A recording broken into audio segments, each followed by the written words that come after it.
Queridas amigas, queridos amigos, muy buenas tardes.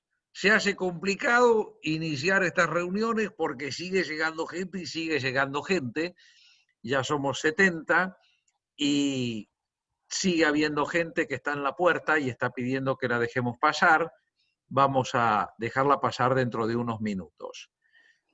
El año pasado se crea el Foro Universal por la Paz y se crea bajo la advocación del profesor doctor Carlos Saavedra Lamas, primer premio Nobel latinoamericano. Hoy vamos a hacer la primera reunión por vía Zoom, luego de las reuniones que se hicieron ya presenciales antes de que la peste cayera sobre el mundo de los mortales. Y estará acompañándonos la persona a la cual se debe este foro, que es nuestra querida compañera del programa de cursos válidos para el doctorado y distinguidísima docente de la cátedra a mi humilde cargo de Historia del Derecho en la facultad, que es Silvia Giurlani. Ella va a ser una de las expositoras hoy. La acompañaron desde el primer momento queridos hermanos y hermanas del programa de cursos para el doctorado de diferentes países, como por ejemplo Boris Santander, desde Santiago de Chile, que también va a exponer el día de hoy, Yolima Carrillo, desde Colombia, que también va a exponer en el día de hoy, y Silvana Ribeiro Pereira de Brasil, que también va a exponer en el día de hoy.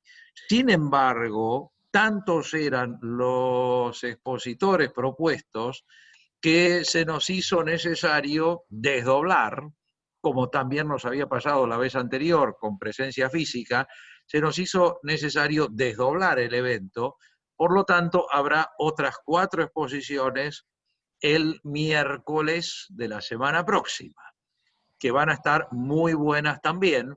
Y además entiendo que terminará todo esto con la presentación de un documento que han elaborado allí, pero ya de eso, bueno, el que quiera estar en un momento tan histórico, pues entonces que vuelva el miércoles que viene. Nos reunimos desde el Departamento de Ciencias Sociales y desde el Departamento de Posgrado, concretamente el programa de cursos intensivos válidos para el doctorado, como siempre, encantados y encantadas de ver cómo nuestro brillante, maravilloso, insuperable estudiantado tiene la capacidad de no parar un momento en su espíritu de creación y de construcción de maneras de avanzar hacia un mundo mejor. Mañana nos convocará de nuevo una reunión importante, la Unión Brasileño-Argentina por la Integración Jurídica, UBAIJ, realizará su primera reunión abierta por vía Zoom. Tendremos excelentes exposiciones también el día de mañana.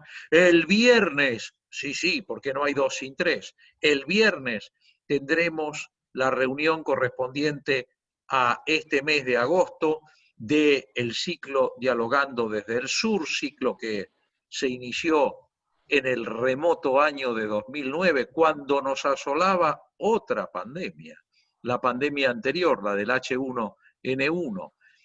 Y la semana que viene seguiremos teniendo actividades, que ya se las voy a ir contando.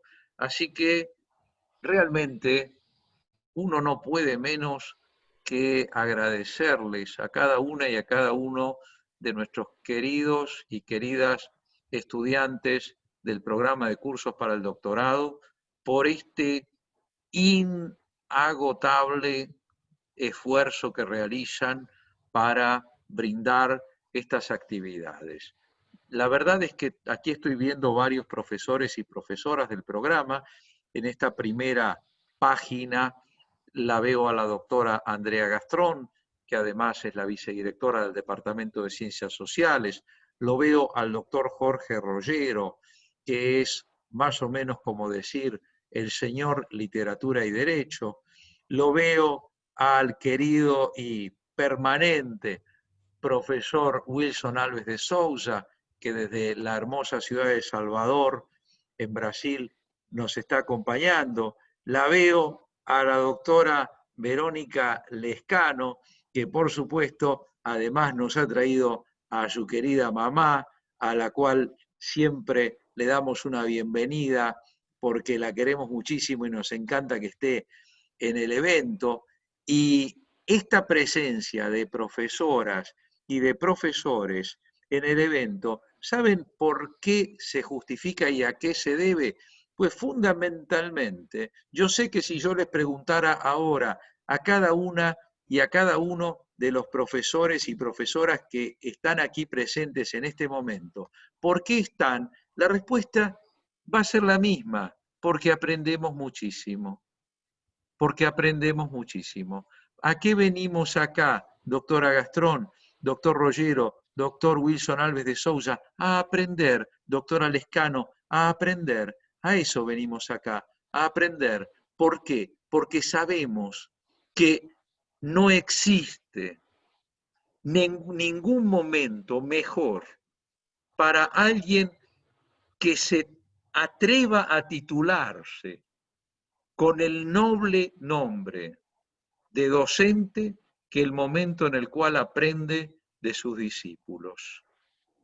Así que, sin más, le voy a pasar la palabra a nuestro invitado de honor de hoy, Francisco Gebhardt, que es docente de nuestra Facultad de Derecho de la Universidad de Buenos Aires, es además descendiente directo del homenajeado del Foro Universal para la Paz, o sea, de el profesor doctor Carlos Saavedra Lamas. De manera que, con muchísimo cariño, lo hemos invitado para que abra esta reunión con unas palabras referidas a nuestro emblemático y siempre recordado Saavedra Lamas. Francisco, bienvenido, te escuchamos con muchísimo cariño. Bueno, primero agradecerte, Ricardo, a vos y a Silvia por la invitación. La verdad que, bueno, como me presentaste, soy profesor de la Facultad de Derecho. En realidad estoy en el CBC, en la materia de Derecho Constitucional y Derechos Humanos. Bueno, siempre estoy en contacto, obviamente, con la universidad y viendo las diferentes propuestas pedagógicas en estos momentos de pandemia.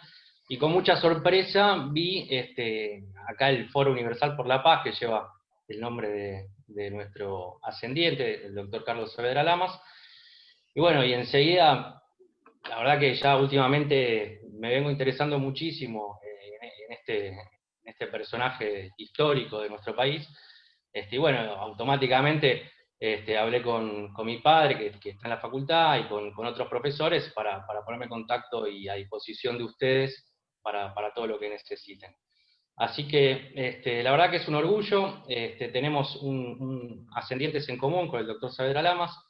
Básicamente la ascendencia proviene de Cornelio Saavedra, presidente de la primera junta, y de Mariano Saavedra, que fue gobernador de Buenos Aires. Bueno, no tenía mucho preparado más que lo que hacer una referencia al doctor Saavedra Lamas. Primero destacar su importancia en la Universidad de Buenos Aires, ya que en 1903 se recibió abogado con promedio 10 absoluto, o sea, se recibió con todos los honores. Fue profesor por 40 años en la Facultad de Derecho y en la Facultad de Filosofía y Letras, y también fue rector de la Universidad de Buenos Aires, llegando al cargo máximo jerárquico de la universidad. Además de eso, fue presidente de la Academia Nacional del Derecho. Como un primer pantallazo a su labor en la universidad pública. Después, como político, también tuvo diversos cargos, destacándose como diputado y como secretario general de la Ciudad de Buenos Aires. Y el cargo, a mi juicio, más importante que ha tenido fue el de ministro de Justicia y Educación. Primero, después viene la parte que obviamente lo lleva al Nobel de la Paz, pero el primer cargo importante que tiene es el de ministro de Justicia y Educación, en el cual ya se vislumbra cierta orientación hacia los proyectos pedagógicos y educativos. De hecho, él promueve una reforma educativa en este sentido, en la cual se fomenta la educación pública. A su vez, durante este tiempo, integra la comisión directiva. Esto es algo que me gustaría estudiar más en profundidad, pero me llamó mucho la atención cuando estudiaba, porque él se casó con la hija de Roque Sáenz Peña, obviamente el presidente famoso por la ley Sáenz Peña, que promueve el voto obligatorio y secreto y obligatorio. En ese momento solo para los hombres. Me imagino que quizás, no sé si influenciado, pero inspirado, mejor dicho, por su mujer, que era la hija de Sáenz Peña, él integra un comité para el sufragio femenino, ¿no? Es como los primeros esbozos que luego terminarán en 1948 con el sufragio femenino. A su vez, ha sido un abogado muy comprometido con los derechos de los trabajadores, tal es así que después, luego sí, el cargo más importante que lo lleva al Nobel de la Paz, que es como ministro de Relaciones Exteriores, él preside, en este sentido, siempre preocupado por los derechos de los trabajadores, preside una conferencia de la Organización Internacional del Trabajo de 1928. Bueno, sigue obviamente con su labor legislativa en materia internacional, elabora proyectos de asilo, de colonización, de inmigración, de arbitraje y de paz internacional.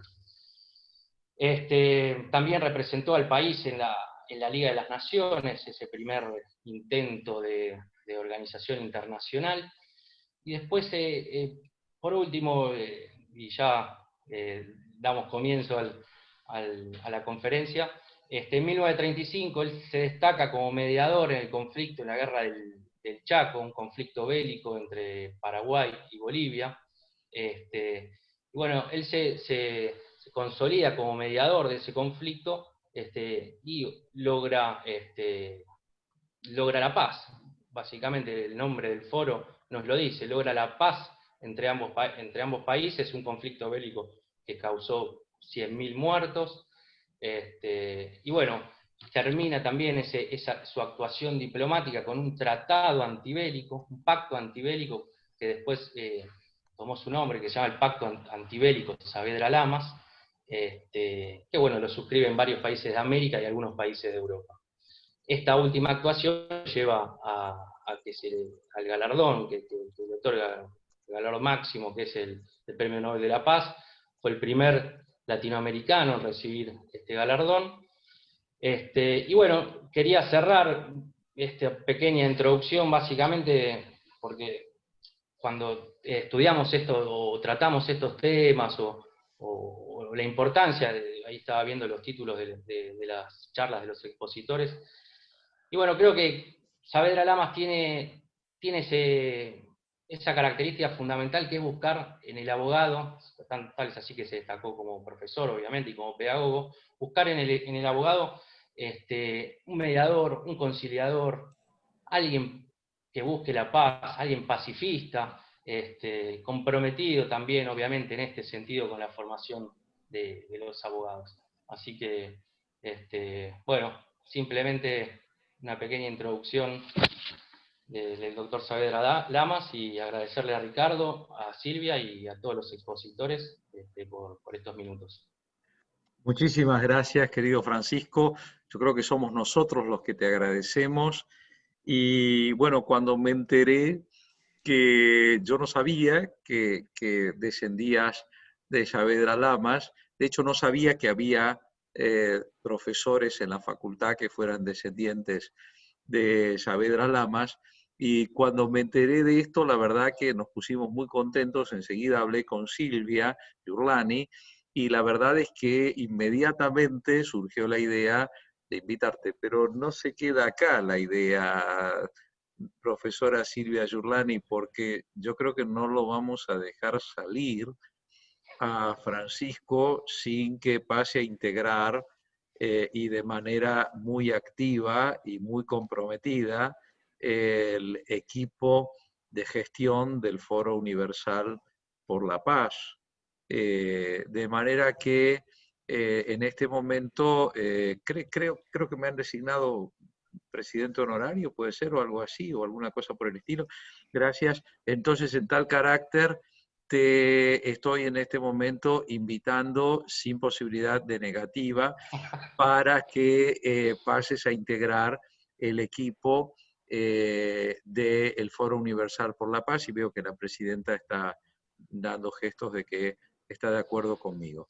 Así que... Gracias, Ricardo, un gustazo. Un al gustazo. Contá contrario, conmigo luego para lo que quedan en necesites. contacto, Silvia, y Gracias, entonces Silvia. adelante.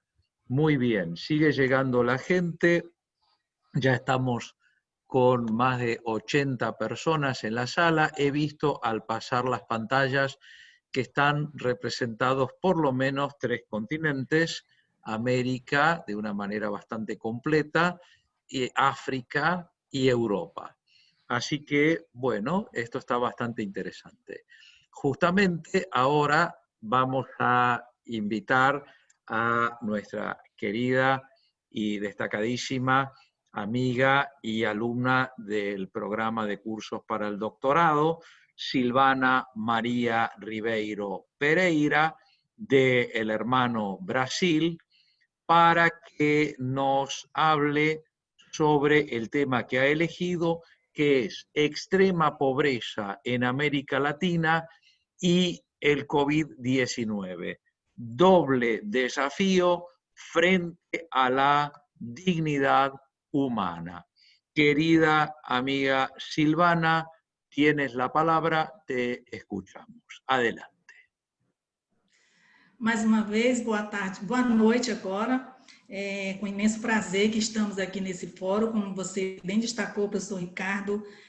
Por um momento nós estamos passando, sem maiores delongas, mas creio que seja um esforço emocional em todos os sentidos para estarmos aqui nesse momento frente à situação que passamos em todo o mundo, né? E nesse momento eu peço permissão para saudar a todos, inclusive a você, em nome da Silvia, né, nossa querida Silvia, nossa colega de turma também, coordenadora desse fórum, e também cidadã argentina e latino-americana, como todos nós, a nossa anfitriã argentina, a nossa anfitriã, a Universidade de Buenos Aires, da qual eu muito me orgulho e faço a maior propaganda aqui no Brasil. Inclusive, já tem novos alunos para chegar aí, tão logo a situação seja regularizada. De tanto que eu falo da UBA. Bem, rapidamente, com a proposta das falas,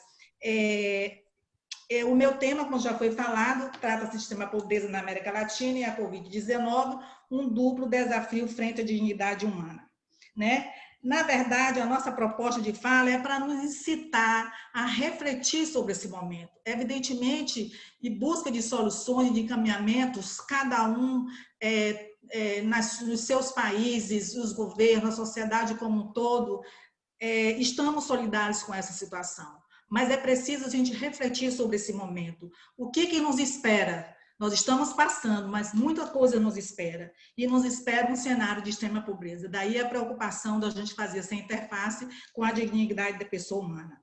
Eu gostaria também de destacar que os dados que eu vou apresentar aqui foram apanhados da Comissão Econômica da América Latina, né, um organismo das Nações Unidas, que tem sede em Santiago do Chile, o nosso amigo Boris aí, né, a CEPAL, fica com sede em Santiago do Chile. Então, os dados, né, atualizados de 2020, os informes que eu consegui acessar são dessa fonte, né? Gostaria de destacar isso, principalmente com relação à extrema pobreza, né?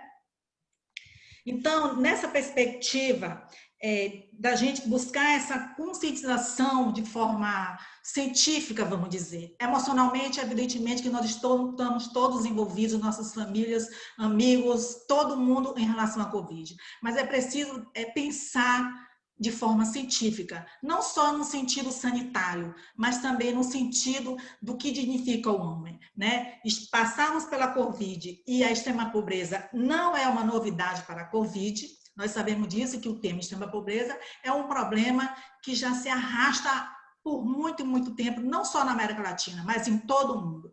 Mas, como cidadã latino-americana, a nossa casa, somos todos cidadãos latino-americanos, a gente está aqui com o pé no chão para a gente poder fazer refletir sobre isso, né? Então, como todos sabemos, com relação à Covid-19, é uma pandemia, foi declarada pela OMS em março, né? É uma enfermidade mundial, vamos falar assim. A América Latina, a gente entende que vai do México para baixo, né? Embora o México integre a América do Norte, os países da América Central e da América do Sul, né? Então, isso é o contexto da América Latina, que é o escopo territorial da nossa investigação. Com relação à extrema pobreza, são 3 pontos que eu gostaria de destacar. Primeiro, a concepção do que seja extrema pobreza. Depois, quem são os grupos populacionais ou as pessoas que estão na extrema pobreza. E quantos são nesse contexto da América Latina que estão imersos ou serão arremessados para a extrema pobreza em vista da Covid-19, né? Bem, para efeitos de conceituação, a gente pegou como suporte do conceito de extrema pobreza o conceito multidimensional, que é alardeado nos estudos da CEPAL, a partir da visão de Amartya Sen e da Deepa Nayaran. Né? Então, o que significa esse conceito multidimensional? Historicamente, tem se entendido como a extrema pobreza apenas tão só como uma insuficiência de recursos materiais ou monetários, né? Mas Amartya Sen, o prêmio Nobel, já que falamos do Dr. Carlos Saavedra Lamas, nós temos também outro prêmio Nobel de Economia, mas agora no século 1999, década de 90, que é o Amartya Sen, que nos traz essa concepção. É muito mais do que não ter recursos materiais. A extrema pobreza é tolher uma liberdade ou uma ausência de oportunidades e para desenvolvimento de capacidades sociais, políticas, econômicas, é um conceito muito amplo. Né? Então, por exemplo, se uma pessoa que no nosso entendimento que é rica, no conceito oposto, que tem muitos bens, se ela se priva da fome, ela tem uma liberdade de escolha para se privar da fome. Mas quem está em extrema pobreza não é uma escolha. Se ele não tem acesso a bens básicos de dignidade de pessoa humana, como educação, saúde, exercício de liberdade política, não é escolha dessas pessoas. Elas não têm escolhas, elas estão num contexto aprisionado por uma ausência de oportunidades e desenvolvimento de capacidades. É esse o conceito multidimensional que trazemos para a gente contextualizar o nosso trabalho.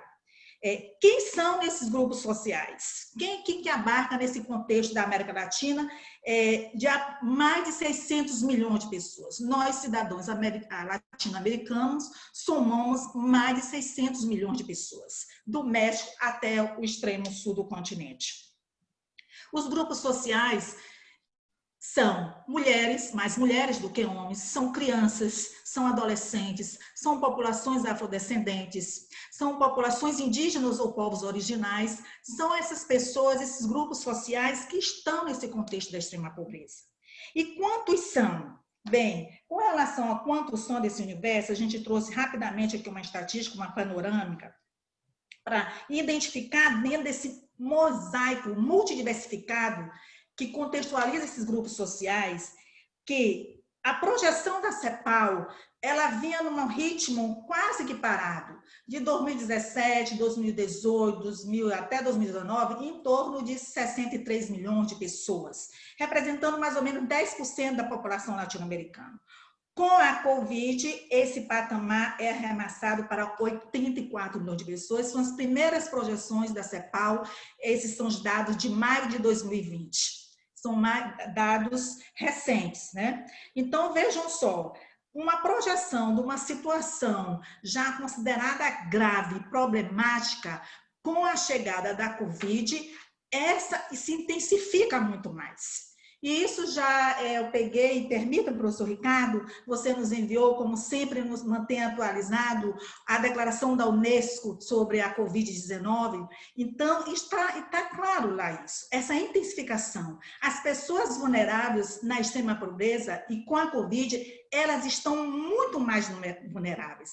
No contexto do desenvolvimento econômico, que sabemos, segundo também dados da CEPAL, 50% da população economicamente ativa da América Latina, em média, elas estão nos trabalhos informais. Elas não têm empregos formais, elas não têm segurança social. Com a chegada do Covid, basta a gente abrir o noticiário. Empiricamente, a gente como cidadão, né, não de uma forma investigativa científica, os ouvidos estão afinados para isso, né? Então, vejam só, se nós temos o conceito multidimensional da extrema pobreza, nós temos um mosaico multidiversificado no contexto social.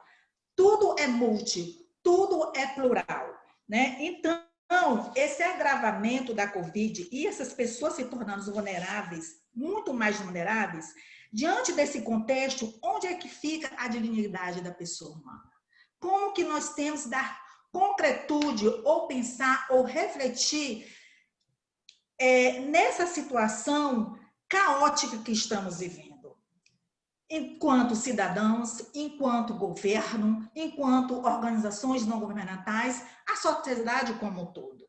Então, a gente conceitua como dignidade da pessoa humana, a gente vem buscar a Declaração Universal dos Direitos Humanos, de 1948, e também a Comissão Americana dos Direitos Humanos, o Pacto São José de Costa Rica, de 1969. E a gente também, comparando isso, e eu também trago e fiz a leitura das suas cartas medievais, que não existia a dignidade da pessoa humana. Então, nós estamos no século XX, fazendo um paralelo entre as cartas medievais e o que está hoje nas nossas constituições do Brasil, do Chile, da Colômbia, da Argentina, com a reforma de 1994, que isso está positivado, a dignidade da pessoa humana, está positivado na nossa Constituição dos Estados, que eles sejam federais ou não, não importa a forma, mas isso está positivado. Então, nessa perspectiva, com essa realidade social, com essa inquietude, né?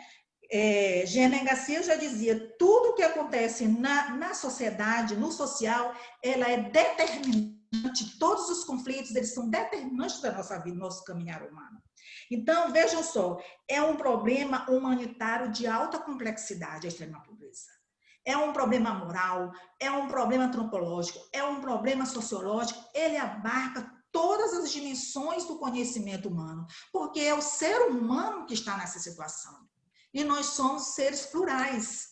Todo conhecimento converge para a vida humana. Nós estamos aqui para isso, para a construção, o próprio fórum diz, a construção de uma paz. Como a sociedade pode estar em paz se existem pessoas nessas condições? E não são poucas pessoas. Quando a gente fala em termos de percentuais, vai chegar a 15% da população latino-americana, parece pouco percentual. Mas quando nós vamos aos números, são quase 100 milhões de pessoas nas primeiras prospecções em vista da Covid.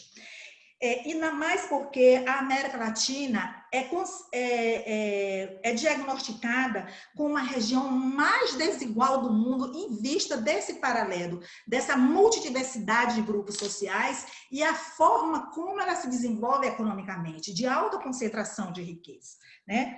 Então, perde inclusive para a África subsaariana, né? A extrema pobreza.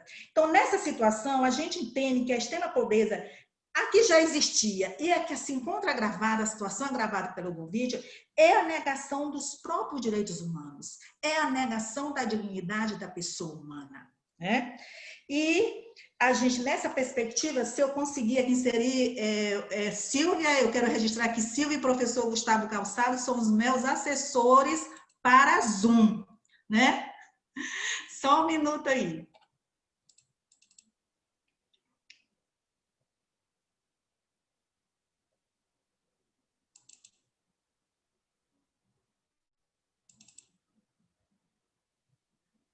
Só um minuto, está chegando.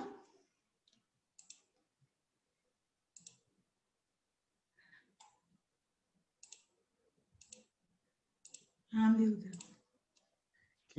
Que acontece? O que acontece, saiu, não consegui entrar na tela, mas eu já estou concluindo. Desculpe, eu saí do Zoom, mas eu estou retornando. Deixa eu ver se eu consigo retornar. Pronto, consegui. Eu não consegui inserir,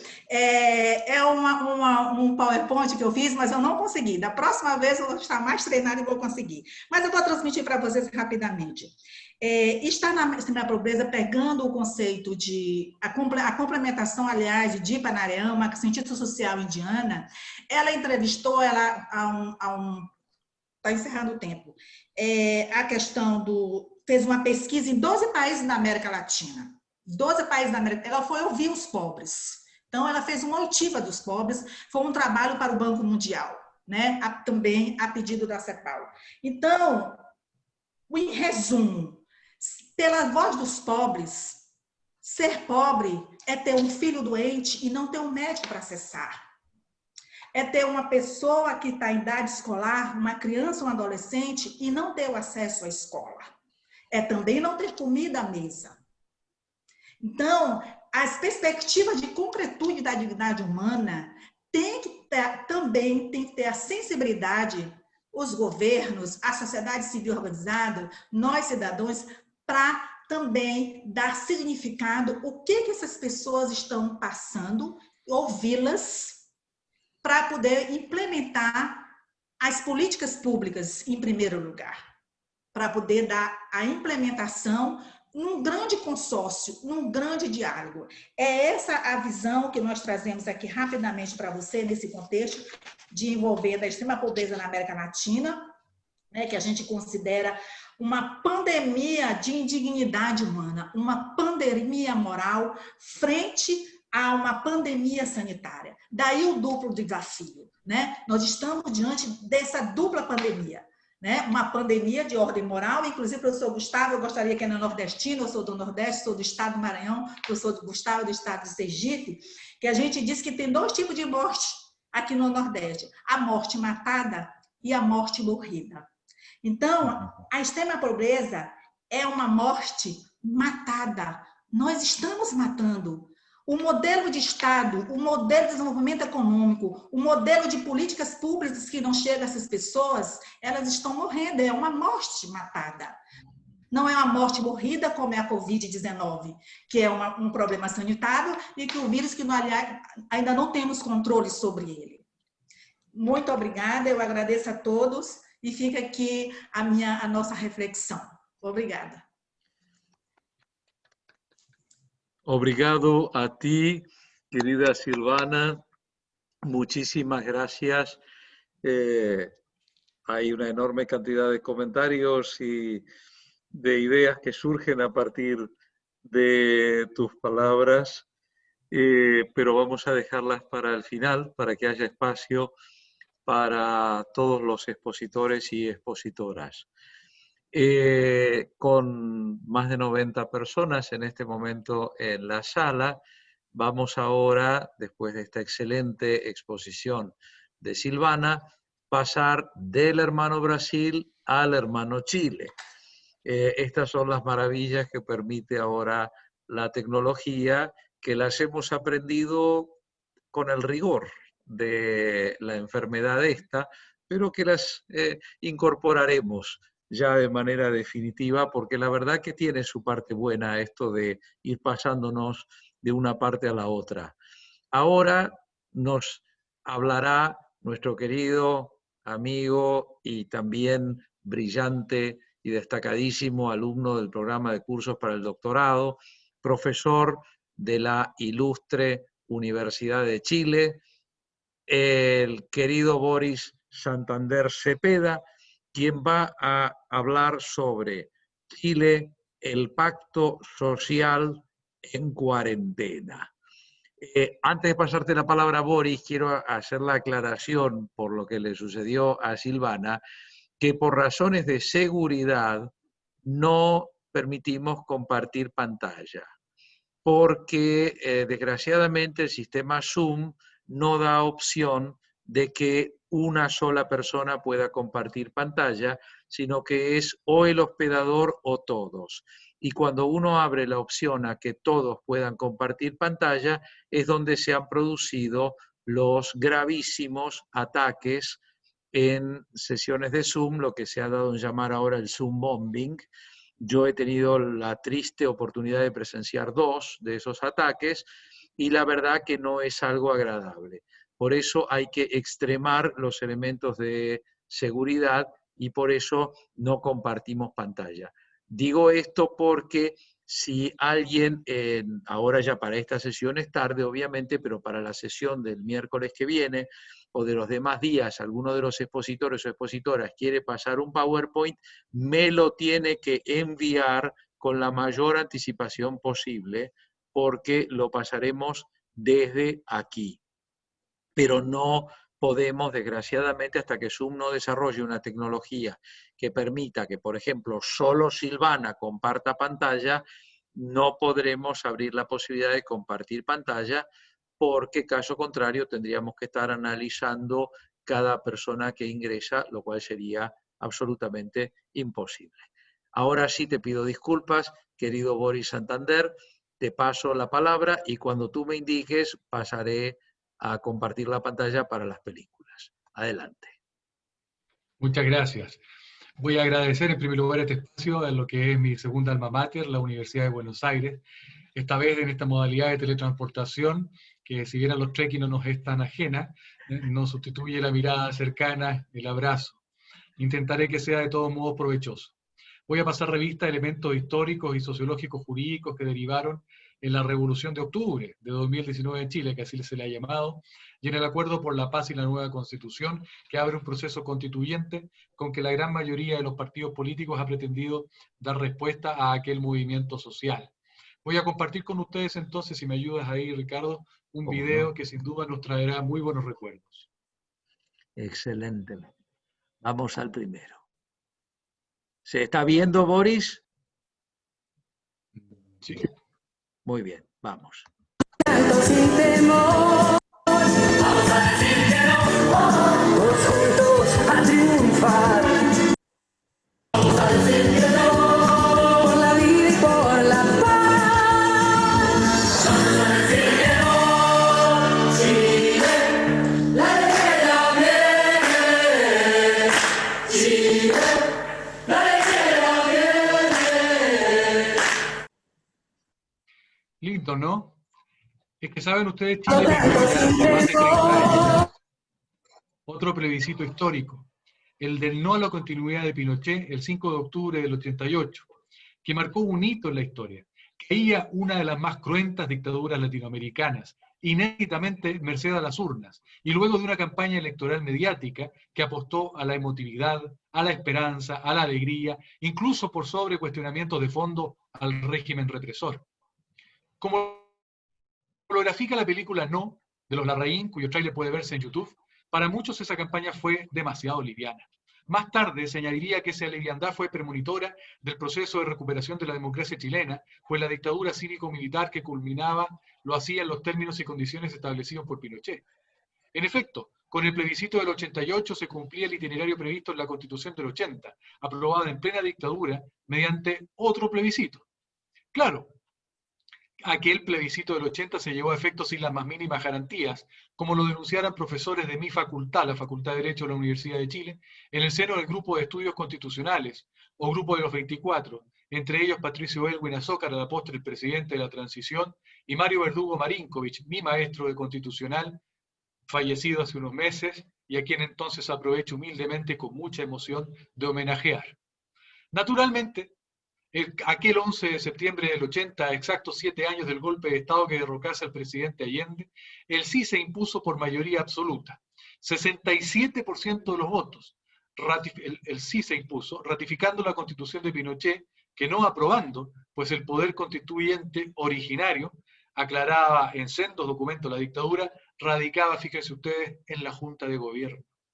Esa constitución contemplaba una transición democrática, que así le llamaron también, consistente en una prolongación del gobierno militar encabezado por Pinochet por otros 8 años, a cabo de los cuales se llevaría a efecto el plebiscito de octubre del 88, que daría pie el sí a otros 8 años del oficialismo, o el no a un llamado a elecciones presidenciales y parlamentarias en el plazo de 1 año, que fue lo que aconteció, y en todo caso, también en ambos casos, ¿cierto?, a la entrada en vigencia en plenitud de la mencionada Constitución.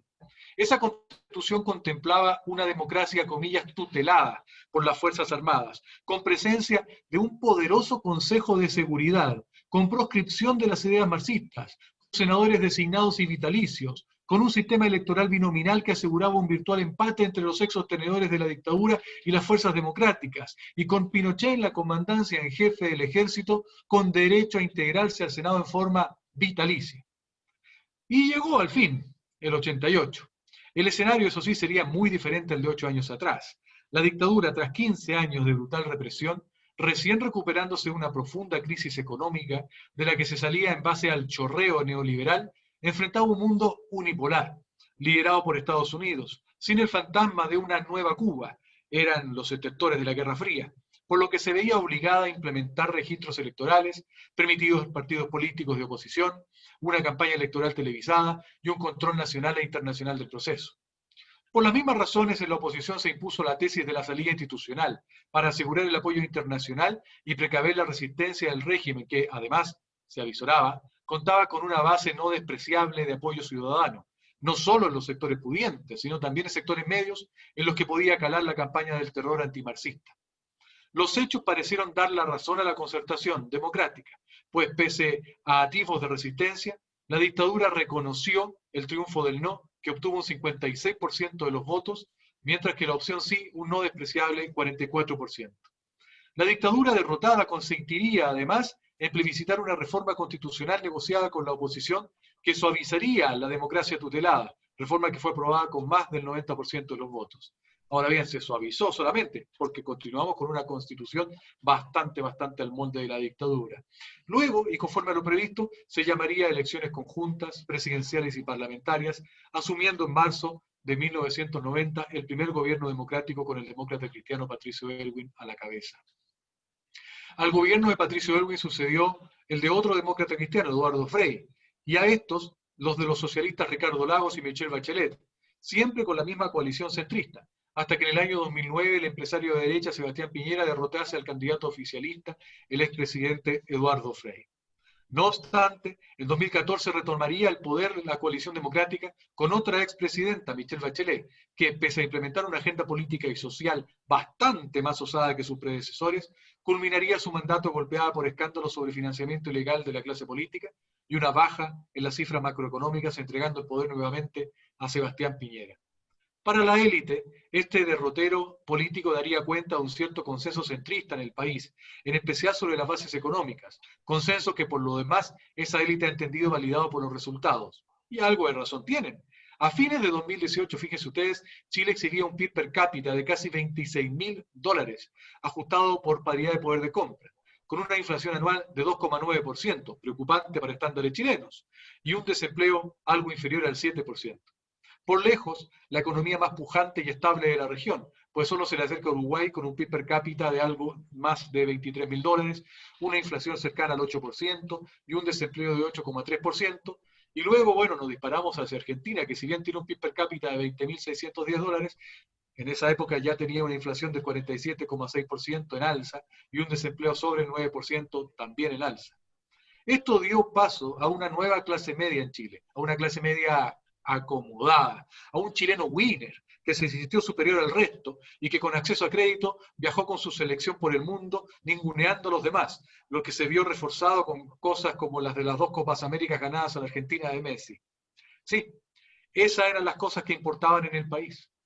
Sin embargo, Chile es el segundo país más desigual de la OCDE, con un índice de Gini de 46,6, más incluso en el concierto suramericano, lo que es harto decir.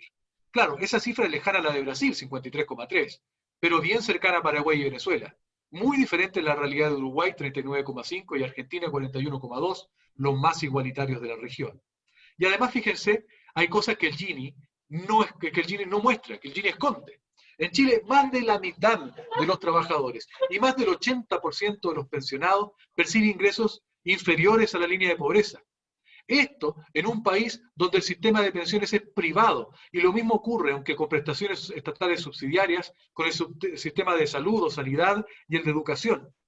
La educación superior, por su parte, es fundamentalmente privada. Hoy día le preguntaba a mis estudiantes cuántos venían de colegios públicos.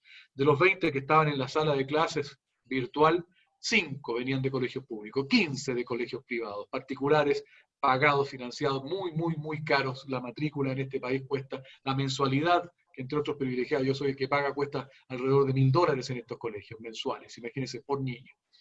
En fin, la educación superior por su parte es fundamentalmente privada, decía, y hasta la pública es pagada, con aranceles no muy diferentes, aunque desde el gobierno de la presidenta Bachelet existe un sistema de gratuidad para los estudiantes de menores ingresos. Eso sí, con subsidio a la demanda, que no a la oferta pública. En contraste, muchos altos directivos públicos perciben sueldos que superan los $10.000. El doctor Verhoek, o Verhoek, como le dicen ustedes, no me lo creía. Pues bien, sí, fíjese usted, se sorprendía el doctor. $10.000 mensuales los altos directivos públicos. Y ni qué decir de los parlamentarios cuya dieta supera los $23.000 mensuales. Paridad de poder de compra corregidos. La más alta dieta de los países de la OCDE y equivalente a 38 sueldos mínimos chilenos. Esto puede explicar, y que no, en buena medida, el estallido social de octubre del año pasado. Ese 18 de octubre, lo que comenzó como una protesta de secundarios por una alza marginal de la tarifa del tren subterráneo, se convertiría en cuestión de días en una protesta social masiva que enarboló banderas antisistema, exigiendo el fin de pensiones, sanidad y educación superior basadas en financiamiento individual, un salario mínimo por sobre la línea de la pobreza, un trato equitativo para las mujeres y una nueva constitución. Se dijo que no, que estaba muy difuso, que nadie sabía lo que querían. No, señores, las demandas eran claritas, eran esas. Las manifestaciones fueron además en esencia pacíficas. En medio de ellas se hizo común, por ejemplo, que las personas entonaran como himnos canciones populares representativas de sus dolores y anhelos, como el baile de los que sobran, del grupo de rock chileno de los 80, Los Prisioneros, como les muestro a continuación, si me permite, Ricardo. El video del baile de los que sobran. Sí, ya sé, dame un segundo. Es el 2. Dame un segundito. Dame un segundito que lo tengo que localizar. A ver. Espera un segundo. Claro. Porque lo tenía recién, pero vamos a ver. Lo que pasa es que no venía bien el formato. Voy a ver si lo puedo abrir con otro programa. Bueno. Porque este formato no está sirviendo para compartir pantalla. Yo creí que sí, pero no está sirviendo para compartir pantalla. No te preocupes que esto no te lo computo después, pero en el tiempo. Vamos a ver, porque vamos a ver si se puede abrir con otro reproductor que sí lo comparta. Porque está dañado el archivo. Ok. Pero vamos a ver si podemos salvarlo igual. A la gente le pedimos que tenga un segundito de paciencia.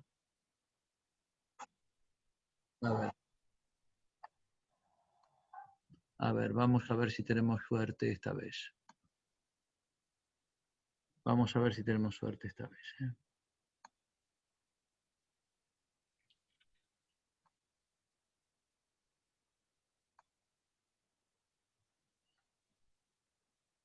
A ver. Porque Zoom es muy limitado. Sí, ahora sí. Sí. Vale. Vamos.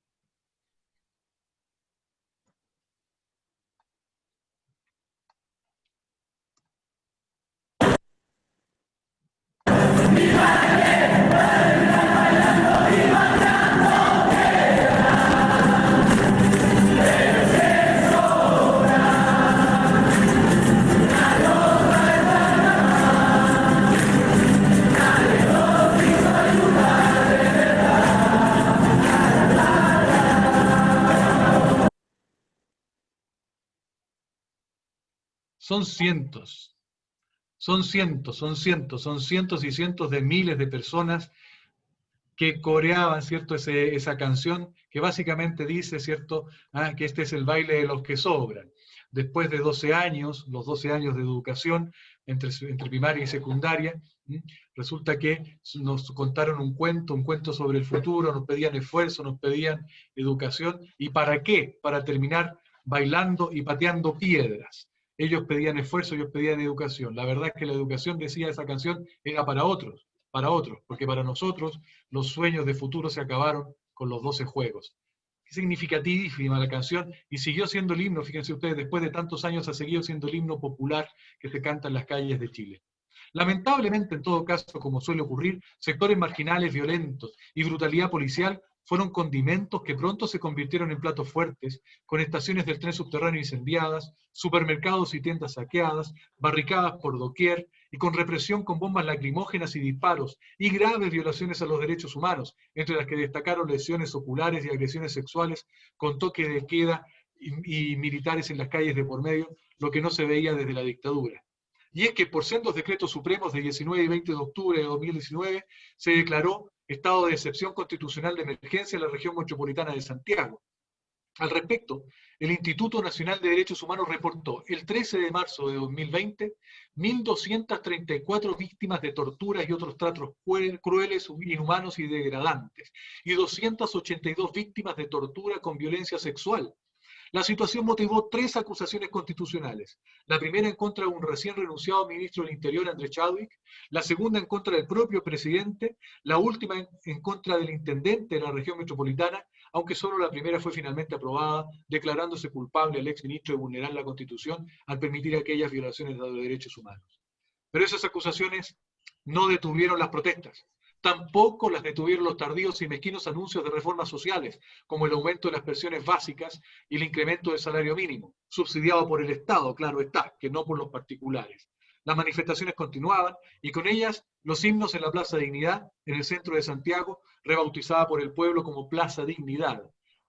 Uno de los himnos fue El derecho de vivir en paz, del cantautor Víctor Jara, torturado y asesinado en los inicios de la dictadura de Pinochet, cuya letra sería adaptada para la ocasión por un destacado elenco de artistas, que les muestro a continuación, y este es el último video, Ricardo, no te complico más. ¿Cómo no? No me complicas, al contrario. Muchas gracias. Espera un segundito, vamos. Esa es nuestra canción, es fuego de puro amor, es palomar, olivo del olivar, es el canto universal. La bandera dice, no estamos en guerra, en respuesta al presidente que había referido que el país se encontraba en guerra contra un enemigo poderoso. En fin, en este contexto, a casi un mes del inicio de las incesantes protestas y con el fin explícito de apaciguar a la población, el 15 de noviembre de 2019, la mayoría de los partidos políticos suscribieron el Acuerdo por la Paz y la nueva Constitución.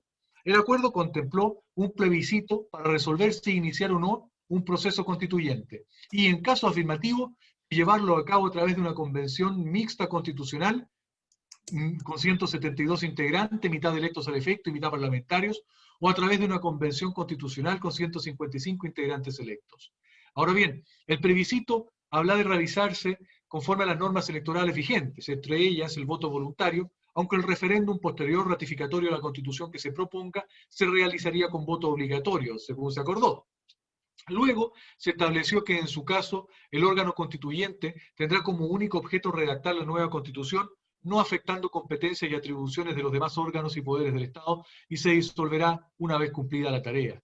Enseguida, resolvió que la Convención deberá aprobar las normas y el reglamento de votación por un quórum de 2/3 de sus miembros en ejercicio, no pudiendo alterar estas reglas. O sea, una verdadera hoja en blanco, con una Constitución que consagre solo aquello que concite amplio consenso. Estas limitaciones, según algunos, diferenciarían la Convención Constitucional de una Asamblea Constituyente. Yo no veo mucha diferencia, la verdad. Como sea, la Convención dispondrá de un plazo de 9 meses, prorrogable por 3 meses para culminar su labor. El 24 de diciembre de 2019, publicaría la reforma constitucional que recogió el acuerdo y las recomendaciones de una mesa técnica, introdujo en la Constitución las normas que permiten la apertura del proceso, cuyo plebiscito fue fijado para el 26 de abril de 2020. Ahora bien, las demandas sociales a las que se pretendía dar en parte respuesta estaban cruzadas por las demandas feministas, no se nos olvide, con fuerte y creciente apoyo a la población, como lo evidenció el impacto de alcance mundial de la puesta en escena del colectivo teatral Las Tesis, con su cántico Un violador en tu camino, reproducido por todo Chile y el mundo, se recordarán. Esto puede explicar que, para sorpresa de muchos, el 4 de marzo del 2020, y luego de bastante resistencia del oficialismo, el Congreso aprobase una nueva reforma constitucional complementaria de aquella que obliga, fíjense, a que las listas de candidatos establezcan un orden de precedencia que inicie con una mujer, alternando luego entre los géneros y disponiendo realizar ajustes al resultado del proceso electoral con eventuales desplazamientos de candidatos, de modo tal que el resultado final sea paritario. Con esto, Chile se convertiría en el primer país, se convertirá, estoy seguro de eso, en contar con un órgano constituyente paritario. Y esto no es todo, ¿eh? Está a puertas de aprobarse en el Congreso una nueva reforma que incorporaría en el constituyente escaños adicionales reservados para representantes de los pueblos originarios. En fin, era marzo ya, y si bien las manifestaciones habían bajado su intensidad, por desgaste, por rechazo a los elementos violentos y por la baja actividad propia del verano, había indicios de que serían prontamente retomadas. Un adelanto fue la multitudinaria marcha del 8 de marzo, el Día Internacional de la Mujer, corroborando de paso que las demandas feministas forman parte sustancial de los reclamos sociales. No obstante, ahora sí llegaría un enemigo poderoso, el COVID-19, y para quedarse, al parecer, por un buen tiempo, por lo que el gobierno decretó el 18 de marzo de 2020, por el lapso de 90 días, renovado por otros 90 el 18 de junio, el estado de excepción constitucional de catástrofe por calamidad pública, que nuestra Constitución contempla, a diferencia de las de otros países hermanos, y que le permite al Ejecutivo, entre otras cosas, restringir la libertad de tránsito disponiendo de ya afamada cuarentena. No fue muy difícil consensuar en este escenario una nueva reforma constitucional, desde el 26 de marzo de 2020, que estableció un nuevo itinerario electoral, fijando el plebiscito para el 25 de octubre de 2020. Y claro, pasados los meses, con el virus aún entre nosotros, ya hay voces del oficialismo pujando por aplazar nuevamente el plebiscito e incluso saltarlo, radicando el poder constituyente en el Congreso y hasta derechamente sustituir el proceso por una reforma constitucional. Querido Boris, nos estamos quedando sin tiempo. Concluyo con esto. En la confrontación decía que está en ciernes. En fin, la pandemia ha evidenciado la falta de infraestructura para la atención de salud y las serias dificultades para incluso conseguir comida que evidencian miles y miles entre nosotros, al grito incluso de hambre en la Plaza de la Dignidad que proyectase en la torre telefónica. La respuesta de la clase política a ese grito desesperado ha sido muy decidora. La medida más fuerte y a contrapelo del oficialismo ha terminado siendo permitir que los chilenos retiren el 10% de sus ahorros previsionales administrados por las mal afamadas administradoras de fondos de pensiones, las AFP. Así las cosas, parece ser que las protestas sociales que motivaron el proceso constituyente no se detendrán, sino solo momentáneamente, regresando quizá con más fuerza cuando se vaya el virus y nos devuelva sin duda una sociedad más feble, más herida de desigualdad al punto de la indignidad. El proceso constituyente entonces será más necesario que ayer, pero menos suficiente aún, pues la sociedad exigirá pronto cambios reales, más allá del papel, en orden a incrementar sustancialmente los niveles de protección social y trato igualitario y digno. Muchísimas gracias, Ricardo. Gracias a ti, querido Boris, muchísimas gracias. Cuántas cosas para conversar allí. Y qué lástima no poder reunirnos con un buen vino chileno para conversarlas. Ya vendrá, ya vendrá. Ustedes, ¿no? Ya volverá, ya terminará todo esto. Quiero hacer un pedido muy especial que será no solo para las dos expositoras que faltan en el día de hoy, sino también para quienes expongan mañana y quienes expongan el viernes. Por favor, tengan presente que en el público hay personas que hablan como lengua materna y principal el portugués y el castellano, algunos el portugués, algunos el castellano. Nuestros dos primeros expositores en el día de hoy, que han sido brillantes, han sido además unos corredores de carreras parlantes. Ha sido una verdadera competencia de Fórmula 1. Silvana parecía Fittipaldi y luego Boris parecía Fangio. Entonces, les voy a pedir, por favor, que hablen más despacio, porque hubo algunas personas que me escribieron en ambas exposiciones, en la de Silvana, gente que habla castellano, y en la de Bori, gente que habla portugués, y me dijeron, profesor, por favor, que hablen un poquito más despacio, porque lo único que les he llegado a captar es el saludo. Entonces, pido por favor que hagan un esfuerzo y hablen más despacito. Entonces, ahora vamos a hacer otro viaje y nos vamos del hermano Chile a la hermana Colombia.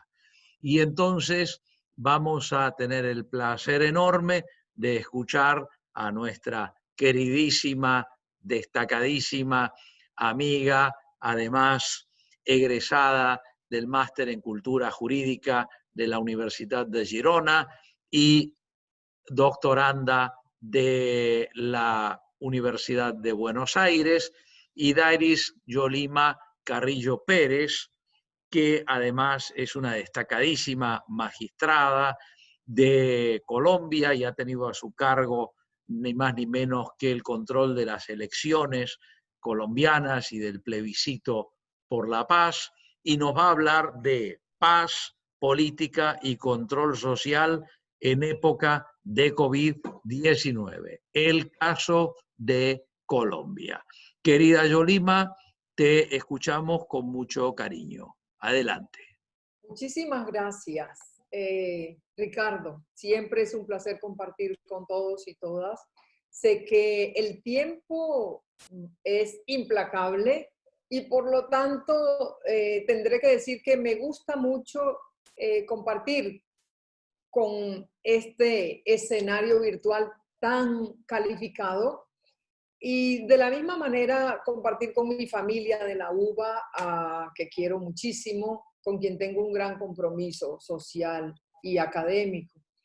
Igualmente felicito a mis antecesores, quienes me han puesto un punto alto que yo espero humildemente acercarme a esto. Pero en realidad quisiera también aclarar, solo por aquello de que a veces cuando ocupamos un cargo nos siguen diciendo por el tiempo ese cargo, pero en la actualidad estoy en la independencia porque fui magistrada hasta hace 2 años y todavía Ricardo me recuerda con ese título, pero honestamente hoy no ocupo ese cargo en Colombia. Estoy siendo asesora y consultora en temas de democracia, de género y otros temas. Bueno, mi intervención va a estar, espero que sea muy lenta, voy a intentar, y breve, para plantearme 4 cuestiones. Solo quiero compartir con ustedes 4 cuestiones alrededor del tema que se ha presentado. La primera cuestión tiene que ver con una aproximación al concepto de paz política. El anterior Academia Internacional de Paz, hoy Instituto Internacional de Paz, elaboró un concepto para anteponerse a la paz militar que se llamó paz política. Y ese concepto de paz política es un concepto que tiene una nueva propuesta, encarna una propuesta que vincula la paz con temas de justicia y de derechos humanos, esencialmente. De manera que cuando en este título, que no es pretencioso, se dice paz política, quiero que el referente que usemos sea exactamente este. Es el usado por ese instituto, antes Academia, y bien traído en un link que voy a compartir por Ismael Cortés Gómez, que hizo un artículo sobre el tema que me parece muy pertinente e ilustrativo. Hoy entonces diré que Colombia, como lo recordaba Ricardo, se asume que firmó un proceso de paz, firmó un acuerdo de paz, hizo un proceso de paz que fue llevado a plebiscito, que terminó con un no en un tema que todavía Ricardo no entendía mucho y que no hay tiempo para contar. porque tuvimos la fortuna de tenerlo como observador electoral en ese entonces, pero que finalmente dio como resultado el barajar para que ese acuerdo pudiera ser tal y pudiera ejecutarse aun cuando se había sometido a una refrendación innecesaria, extranormativa, no era necesaria, ninguna norma lo determinaba así, y correspondió a aquello que se le dijo al pueblo que decidiera, que lo decidiera el Congreso por aquello de la democracia representativa. Podríamos hablar en un seminario entero sobre ese proceso, pero diré que el referente que hay en la región y en el mundo muchas veces es Colombia tiene recientemente un acuerdo de paz. Sin embargo, no es tal, porque Colombia lo que tuvo para ese momento fue la refrendación de un acuerdo para la terminación del conflicto y el establecimiento de una paz estable y duradera con las FARC, uno de los actores en conflicto. Hoy día, entonces, atendiendo el criterio de que paz política no es exactamente haber firmado un acuerdo con uno de los actores, diremos que entonces, atendiendo este criterio, como decía, justicia y derechos humanos en contienda, en discusión, implica que la paz política es un cometido por conseguir. Entre otras cosas, en Colombia la paz es un derecho de rango constitucional. Los presidentes de Colombia no desearían buscar la paz, tienen que buscarla porque es un mandato constitucional. Ahora bien, en ese escenario nos preguntamos y pasamos a una segunda cuestión, y es cuentas pendientes. A finales de 2019, bien lo decía Boris, y a principio de 2020, nuestras plazas republicanas de Latinoamérica y otros escenarios y lugares públicos eran hervideros humanos. Era gente en la calle con diferentes demandas sociales, y la pandemia y el aislamiento social obligatorio o preventivo obligatorio, como se ha llamado en algunos lugares, vino a ser una especie de la humedad que necesitaba el fuego, porque el hervidero humano de la demanda social era tal que hoy día podríamos decir es una cuenta pendiente. ¿Qué pasará cuando se levanten todas las restricciones de aglomeración? ¿Volverán por sus fueros? A diferencia de Chile, donde ya hay un proceso que está terminando en la convocatoria a su proceso de votaciones, a diferencia de Chile. ¿Qué pasa con los demás?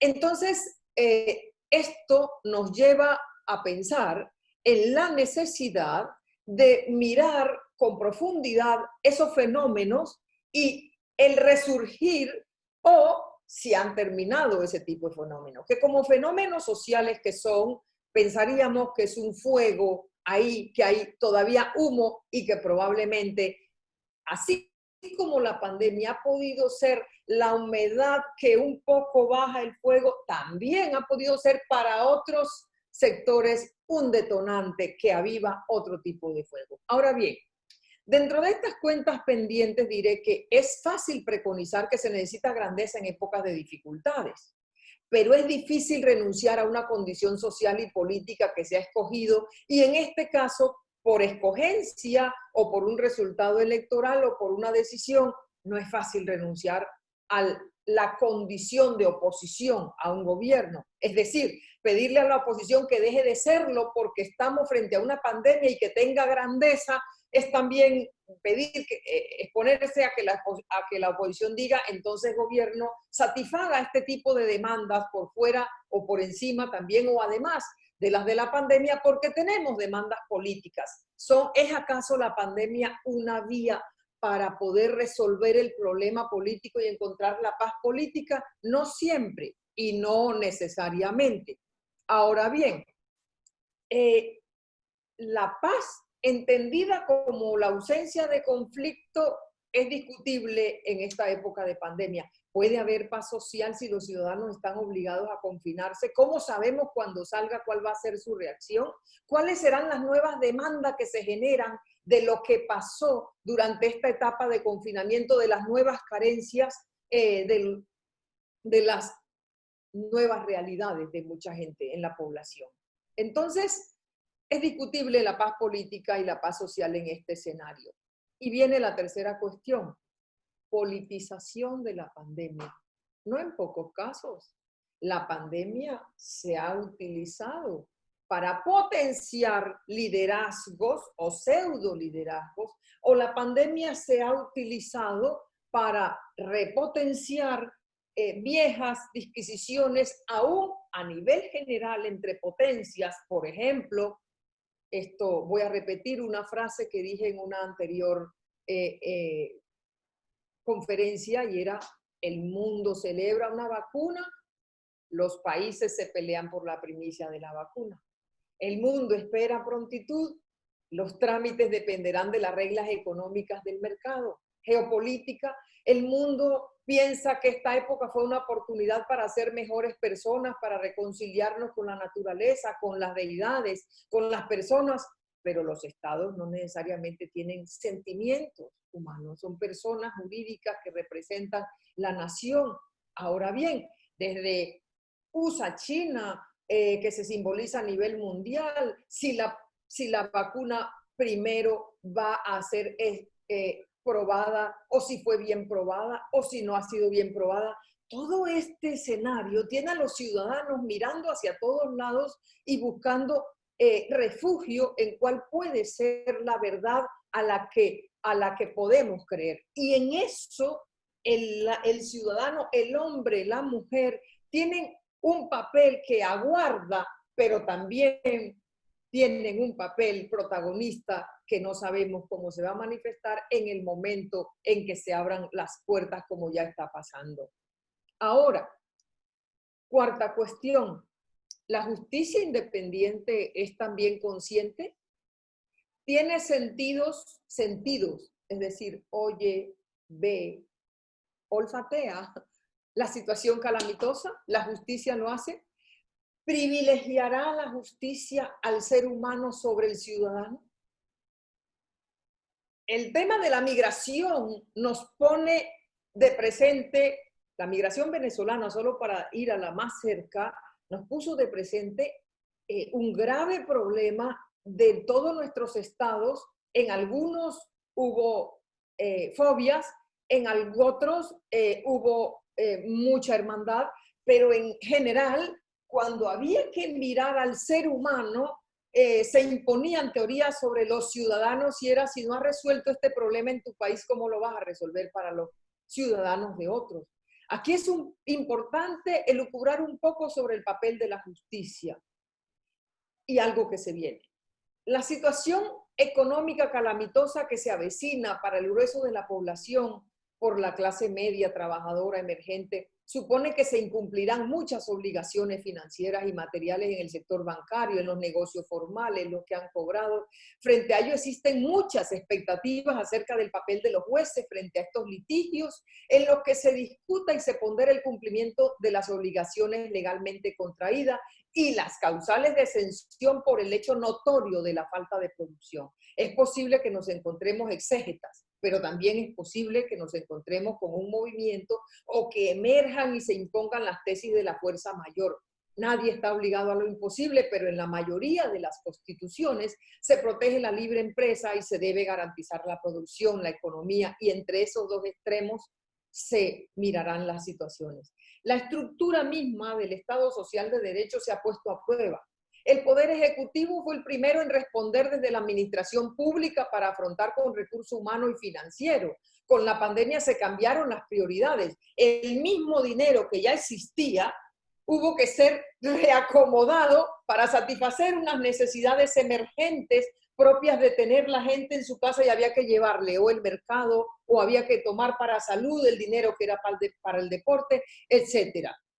También se agilizaron ciertos trámites, se respondió de manera expedita, se reconoció a los invisibles, se visibilizó la gran formalidad en materia económica. Desde el 17 de marzo en Colombia, en la fecha en que el señor presidente sale con una locución donde notifica al Estado colombiano que entramos no solo en la cuarentena, sino en los estados excepcionales de aislamiento obligatorio. Solo en el primer mes se tomaron más de decisiones contenidas en más de 50 decretos relacionados con la reglamentación de lo que ocurría.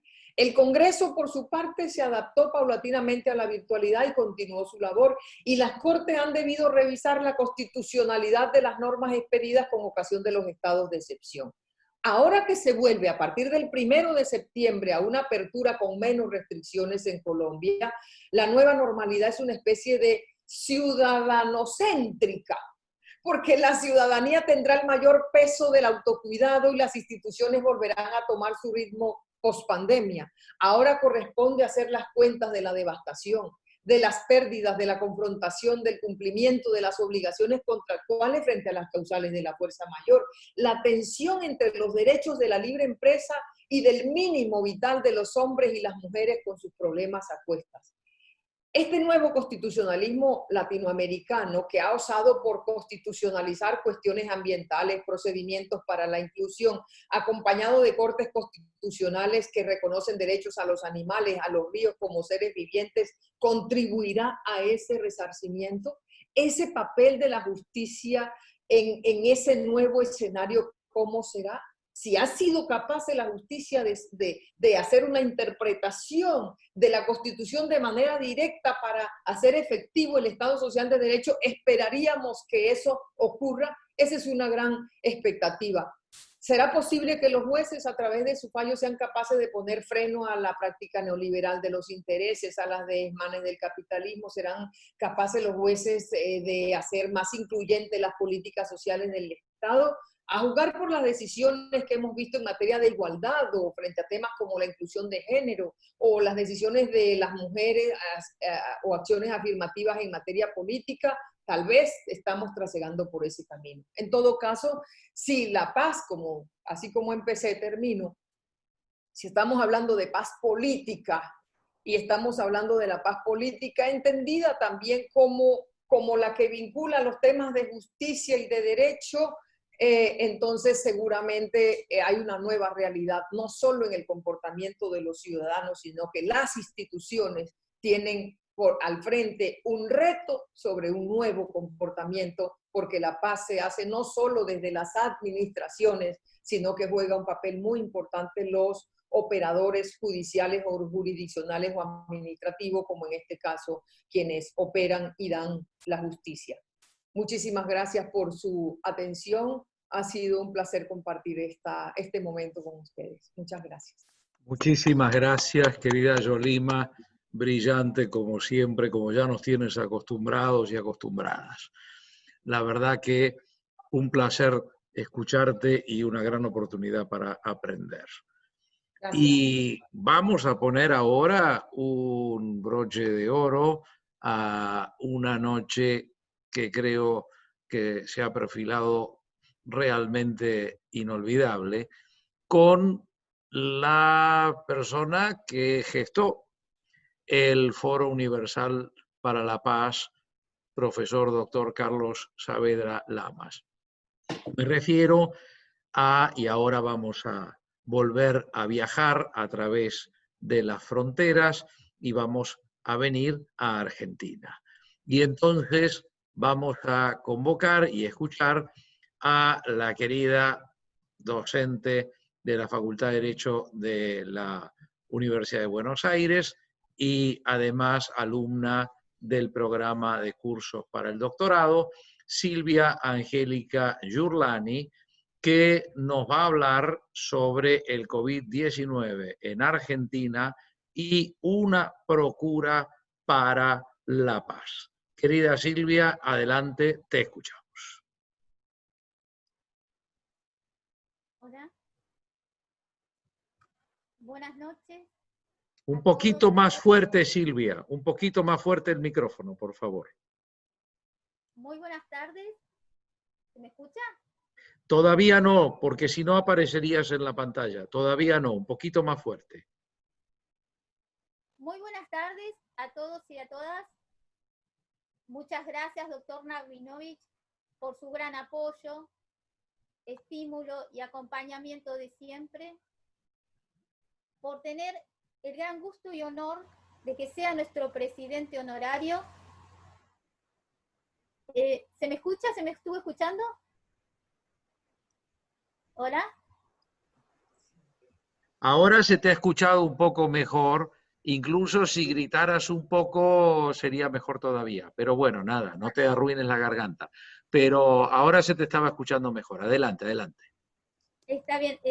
Bueno, estaba dando los agradecimientos. Muchísimas gracias.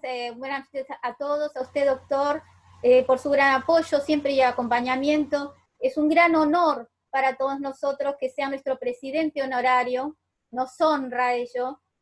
Y a todos los estimados profesores y profesoras, a los compañeros y compañeras que nos acompañan. Quería felicitar a los expositores por sus excelentes conferencias y dedicar estas exposiciones en especial a todos los alumnos, alumnas, profesores y profesoras, integrantes de nuestra comunidad académica expandida y a sus queridos y a sus seres queridos que están pasando o han pasado momentos difíciles consecuencia de la pandemia. Y también agradecer a las palabras de Francisco Shevac, al cual recibimos muy contentos en nuestro foro. Todos sabemos que estamos viviendo un momento histórico y asimismo nuestros escritos y conferencias van a quedar a modo de crónica en este proceso como una procura de paz. En el mundo entero sigue la conmoción por este tema, aunque no es la primera pandemia que ha atravesado la humanidad.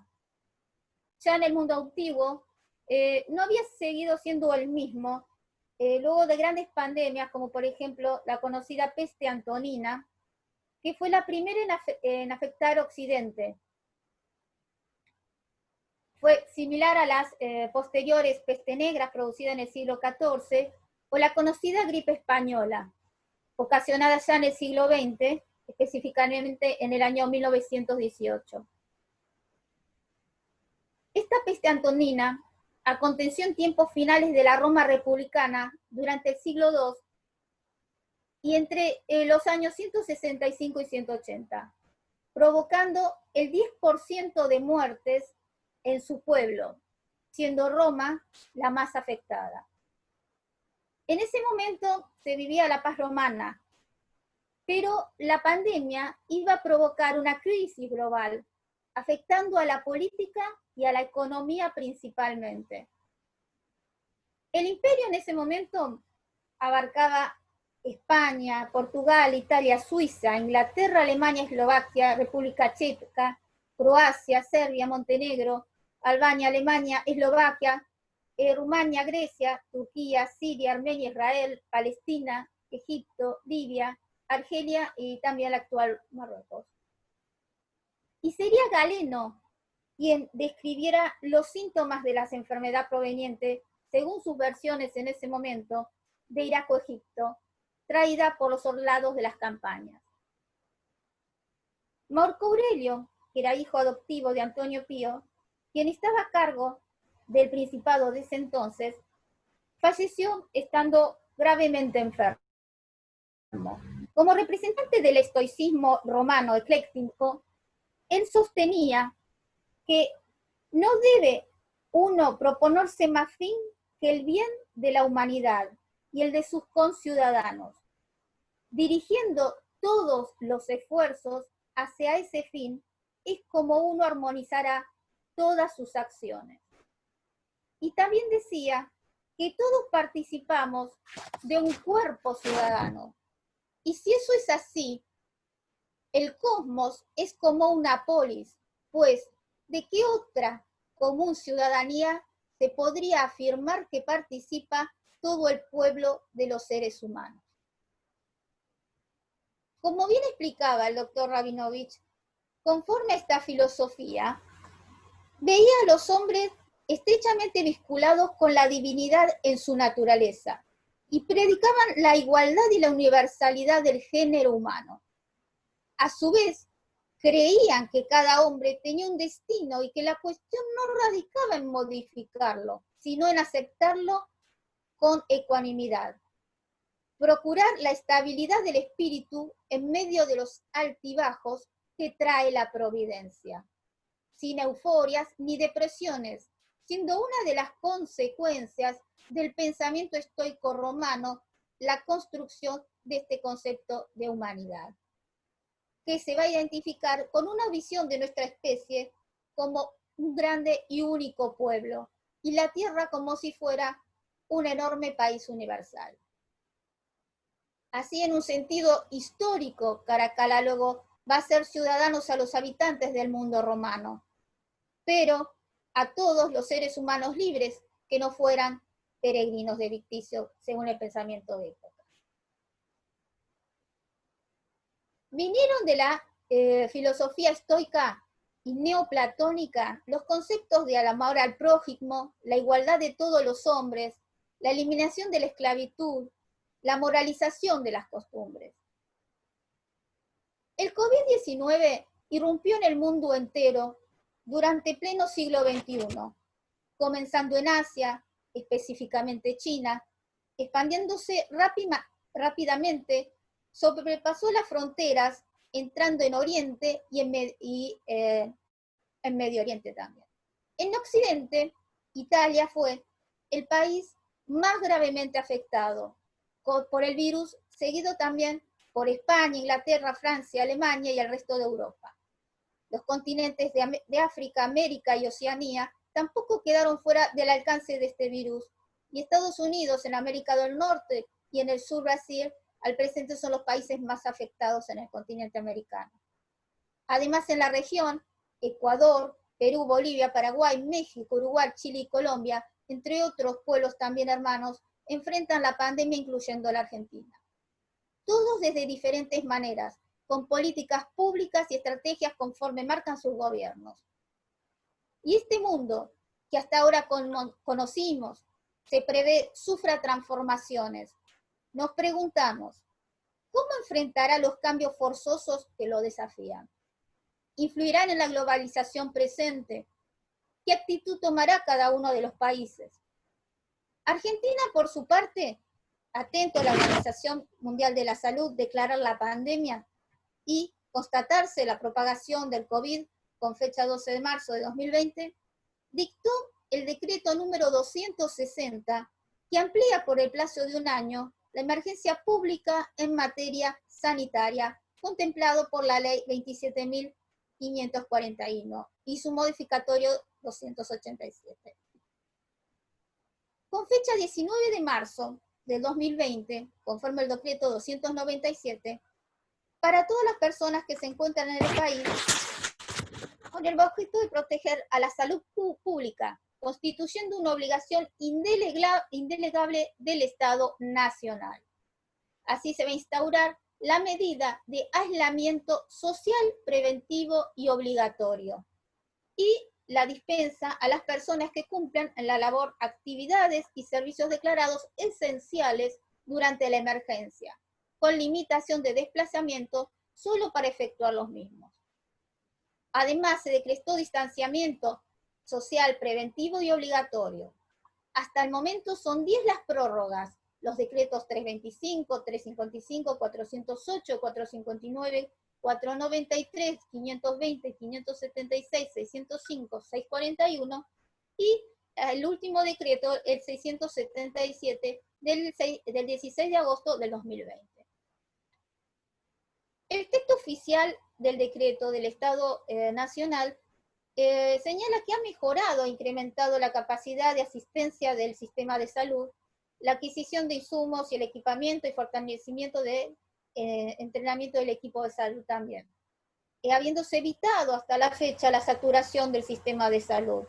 Y también ha dispuesto medidas para morigerar el impacto económico-social causado por la pandemia. Solo en materia de salud se han dispuesto recursos de emergencia destinados al otorgamiento de incentivos en el personal de la salud y transferencias financieras, en especial a las provincias, y compra-distribución de bienes e insumos y recursos a hospitales nacionales. También se desarrollaron 4 dispositivos de diagnósticos producidos por científicos y empresas locales, y se estimó y apoyó la producción nacional de respiradores. También Argentina ha sido seleccionada también como parte de los países en los que se desarrollan los ensayos clínicos para una de las vacunas COVID-19. Y se ha anunciado también la producción de, entre otras, entre el territorio también nacional. Se han destinado recursos extraordinarios y se implementó como estrategia la búsqueda activa de contactos estrechos de casos confirmados con presencias de síntomas detectados. También se ha venido desplegando una protección económica general, y tomando en cuenta los diferentes programas y herramientas desplegadas por el gobierno para morigerar este impacto que ha tenido la pandemia y de las medidas sanitarias necesarias para contener su expansión. Ello ha afectado el 3,25% del Producto Bruto Interno. En la edición anterior de este foro, tratábamos los conflictos sociales en los diferentes países. Hoy estamos atravesando horas complicadas y los conflictos mencionados se profundizan con la presente situación, debatiéndose los países entre la salud y la economía. Argentina ha optado por el camino de la preservación de la salud desde un primer momento, y de a poco se va abriendo nuevamente a la economía.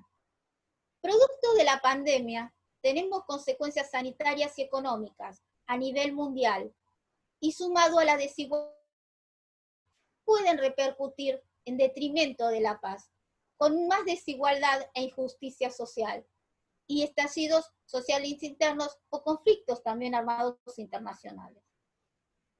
Rawls dice que el objeto primario de la justicia es la estructura básica en la sociedad, o más exactamente, el modo en que las instituciones sociales más importantes distribuyen los derechos y los deberes fundamentales y determinan la división de ventajas provenientes de la cooperación social.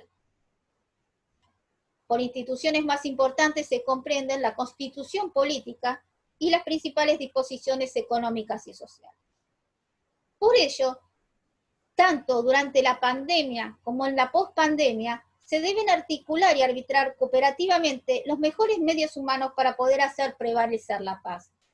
La Declaración Universal de los Derechos Humanos dice en el preámbulo que, considerando que la libertad, la justicia y la paz en el mundo tienen por base el reconocimiento de la dignidad intrínseca y de los derechos iguales e inalienables de todos los miembros de la familia humana, la Asamblea va a proclamar la presente declaración, con idea común de que todos los pueblos y naciones deberán esforzarse a fin de que tanto los individuos como las instituciones, inspirándose constantemente en ella, promuevan, mediante la enseñanza y educación, el respeto a estos derechos y libertades, y aseguren las medidas progresivas de carácter nacional e internacional, su reconocimiento y aplicación universales. También en su artículo 25 establece que toda persona tiene derecho a un nivel de vida adecuado que le asegure así como a su familia la salud y el bienestar, y en especial la alimentación, el vestido, la vivienda, la asistencia médica y los servicios sociales necesarios. En nuestro país y en muchos otros, las constituciones se expresan en términos de paz. Como bien señala el doctor Ferreira, la procura de paz constituye el bien más preciado en una comunidad, porque mantiene erguidos a todos los ciudadanos. La ley suprema va a fundamentar al Estado y con sus reglas va a estimular el control responsable de la paz. Sin paz no habrá ni libertad ni justicia. Y él mismo aclara que está convencido que mejor que de todos el estado de las cosas es el que puede desarrollarse la existencia vital de los hombres. Únicamente la paz puede atesorar la concreta posibilidad de llevar adelante un plan de existencia de vida que sea digna, con misión suficiente en este tiempo y espacio en nuestro mundo. La paz es una conquista, por lo cual una vez conquistada se debe desarrollar y mantenerse porque se la puede perder nuevamente. Expresa también Bobby al respecto. El reconocimiento y la protección de los derechos humanos están en la base de las constituciones democráticas modernas. La paz es, a su vez, el presupuesto necesario para el reconocimiento y la efectiva protección de los derechos humanos, tanto en los estados como en el sistema internacional. Derechos humanos, democracia y paz son tres elementos necesarios del mismo movimiento histórico. Sin derechos reconocidos y protegidos, no hay democracia. Sin democracia no existen las condiciones mínimas para la solución pacífica de los conflictos. Con otras palabras, la democracia es la sociedad de los ciudadanos y los súbditos se convierten en ciudadanos cuando se los reconoce algunos derechos fundamentales. Habrá una paz estable, una paz que no tenga la guerra como alternativa, solo cuando seamos ciudadanos y no solamente de este o aquel estado, sino del mundo. No hay dudas que la pandemia pasará y la humanidad podrá superarla con la necesaria ayuda, solidaridad y cooperación dentro y fuera de las naciones, con el anhelo compartido, como bien dice el doctor Rabinovich, de convertirnos en mejores personas. Porque sin paz no habrá justicia ni salud. Muchas gracias. Muchísimas gracias, querida Silvia. Gracias por tus palabras y gracias por encima de todo por el empuje, las ganas, la voluntad que has puesto para que se creara el Foro Universal por la Paz, profesor doctor Carlos Saavedra Lamas, que, como lo estás viendo, ya está cuajando en muy, muy buenos y fructíferos encuentros académicos.